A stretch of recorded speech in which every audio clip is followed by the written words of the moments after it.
It is something that a mother in Minneapolis whose son was living in New York with HIV could wear on her dress or the lapel of her blouse, and that she could do something that maybe one of her friends would say, "What is that red ribbon?"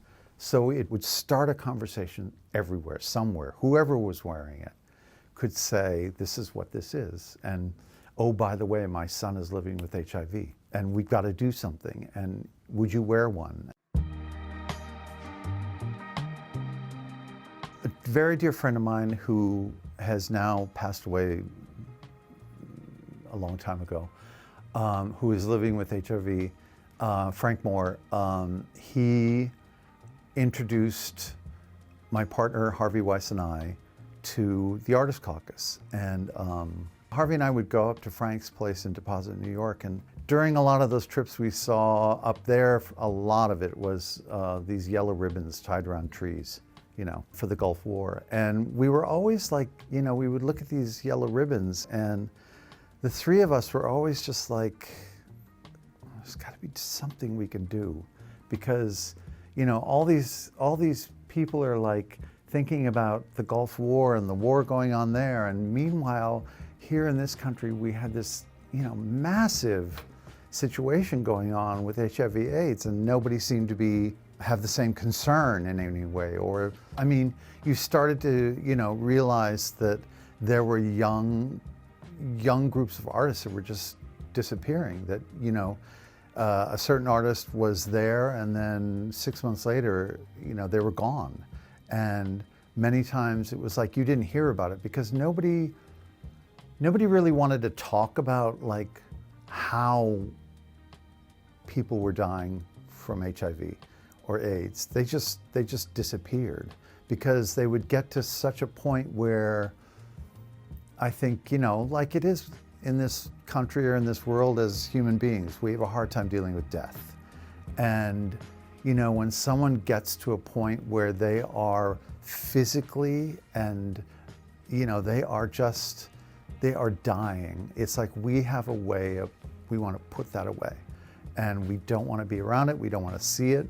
And I think that was really the case with, you know, men and women dying from AIDS, is that it was you know, for a lot of people in the world at that time, it was ugly, and you just didn't want to see it. It didn't exist. I mean, for a lot of people, it didn't exist. It was like, it's not happening, so it's not affecting me. It's not part of my world.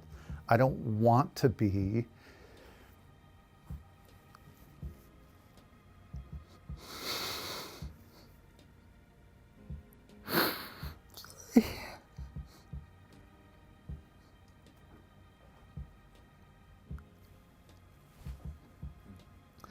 I don't want to have to deal with it.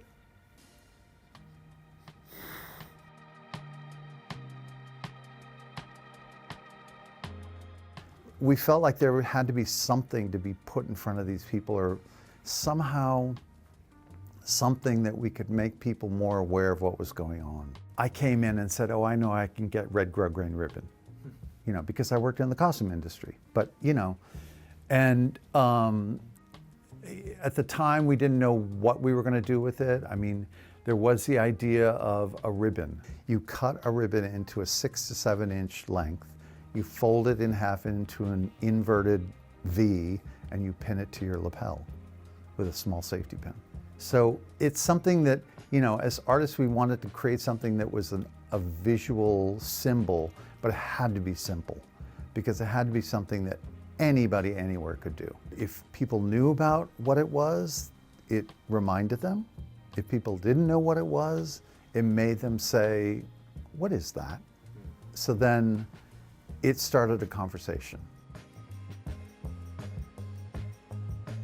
Roger McFarland and Broadway Cares they got wind of the red ribbon, and they contacted us, and they thought, wouldn't this be interesting if the red ribbon appeared at the Tonys? And so we ran with it. I started making these giant packets of,